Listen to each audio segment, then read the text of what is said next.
Are you gonna propose to Josie or not? Alicia demanded. I closed my eyes. It felt as if my heart was doing cartwheels inside my tightening chest. Palmer? Did you hear me? I heard you just fine. I knew it was a mistake to call my sister. Alicia wasn't one to hold back on sharing her opinion. She knew how I felt about Josie, and as my big sister, she was determined that I not let Josie leave town without letting her know how I felt about her.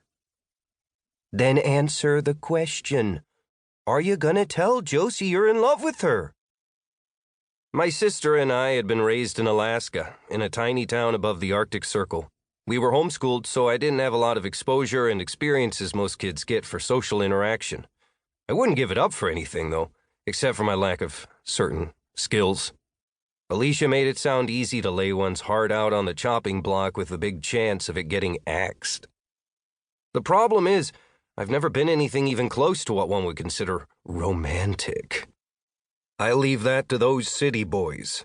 I am a man, an Alaskan man.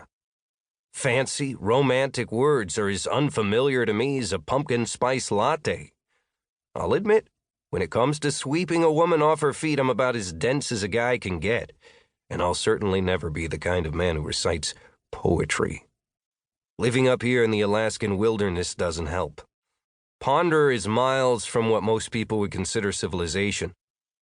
Northeast of Fairbanks and close to the far north region of Alaska, Ponder has a population that swells to 300 in season when the lodge is in operation. In the wintertime, these numbers drop to a few hardy men and women and only a handful of families. Alicia reminded me that it was now or never. I could do without the cliches, especially when my gut was in knots. Even the thought of telling Josie that I loved her and wanted her to stay in Ponder had me breaking into a cold sweat. This felt worse than the case of flu I had last year. Although the fishing and hunting lodge brought in a fair amount of traffic in season, single women were few and far between here in Ponder. The only women I'd happened to meet in the last several years were those employed by the lodge, or those I met on my infrequent trips into Fairbanks. Most of the lodge employees were college students, and so flighty and immature that I didn't pay any attention to them. All that changed when Josie Avery arrived. She was in her mid-20s and had been hired on at the lodge as the chef for the season, which ran from May through the end of October. The minute I saw her, I knew she was different. The first thing I noticed was that her phone didn't come attached to her hand. The next time I saw her, she was reading a book.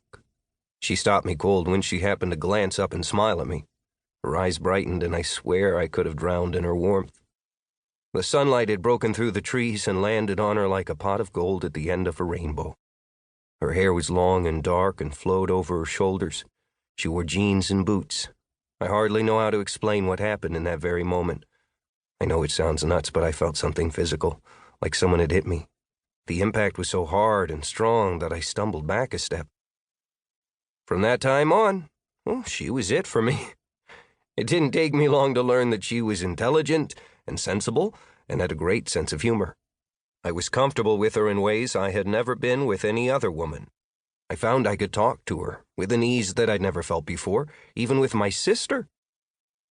Okay, to be honest, it didn't hurt that Josie was beautiful. I mean, her beauty was hard to deny. She had pretty eyes, and she was just the right size, not too skinny. One thing Alicia taught me a long time ago was that women didn't take kindly to men talking about their bodies.